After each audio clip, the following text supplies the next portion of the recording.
Okay. ഇതെന്ത് വേഷം? ഇതെന്താ ശരി, വേഷം? ഇത് അഴിച്ചില്ലേടാ.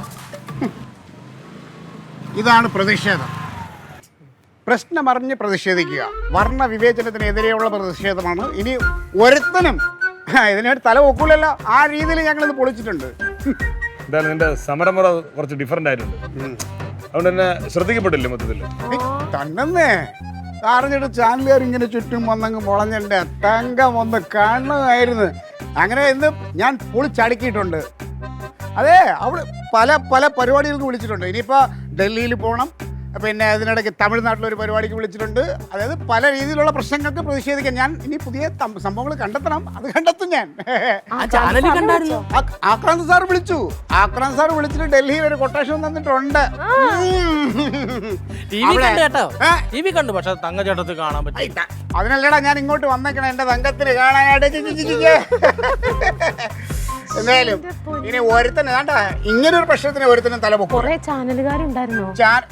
ഇവിടെ വരാൻ പോയി. ഞാൻ പറയാം നോ അത് നമുക്ക് വേറൊരു ദിവസത്തിലാവാം, അല്ലെങ്കിൽ അടുത്തൊരു സമരം മുറയ്ക്കാവാം എന്ന് പറഞ്ഞ് ഒഴിവാക്കി വിട്ടു. കുറെ പേർക്ക് കൊടുത്തു കേട്ടോ. പിന്നെ ഇനി നാളത്തെ പത്രത്തിലെല്ലാം ഫുൾ എന്റെ ഫോട്ടോ ആയിരിക്കും. ഇന്റർവ്യൂവിനൊക്കെ വിളിക്കുമായിരിക്കും. അയ്യോ, ഇനിയിപ്പോ ഞാൻ അടുത്ത് ആലോചിക്കുന്നുണ്ട്. നിന്റെ സസ്പെൻഷനെതിരെ ഞാൻ ഒരു പുതിയ സമരമുറ കണ്ടെത്തിയാലോ എന്ന് ആലോചിക്കുന്നുണ്ട്. അത് റെഡിയാക്കണുണ്ട്. അതൊക്കെ ഉണ്ട്, നീ നോക്കിക്കോ. ഐഡിയ ഉണ്ട്. നിന്നെ ഡിപ്പാർട്ട്മെന്റ് തിരിച്ചെടുക്കും, എടുപ്പിക്കും ഞാൻ. കൂട്ടത്തിൽ ഒരു പ്രൊമോഷൻ. ഓ അത് കൊടുക്കാം നമുക്ക്. നിനക്ക് വല്ല പ്രശ്നമുണ്ടോ? അതിന്റെ കുടുംബശ്രീയിൽ വല്ല പ്രശ്നമുണ്ടോ? എടുത്തു വെക്കണം ക്ലീറ്റോ. ഇതിന്റെ ഒരു ഫോട്ടോ എടുത്തു വെക്കണം. എടുത്തോ, ബാ ഇങ്ങോട്ട്. അല്ല, ഞാൻ നിൽക്കണ്ട. എനിക്ക് ക്ലീറ്റോന്റെ ഒറ്റയ്ക്കുള്ള ഫോട്ടോ എപ്പോഴും കാണാൻ വേണ്ടിട്ട്.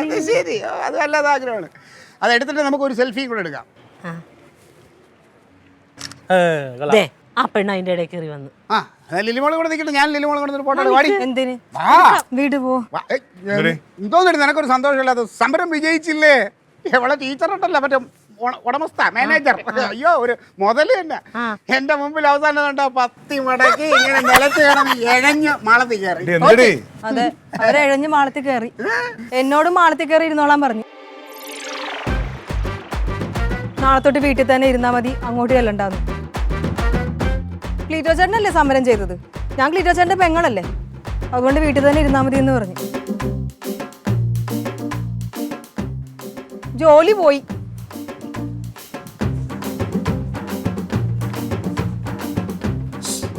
അത് കൊള്ളാക്കിയല്ലടാ.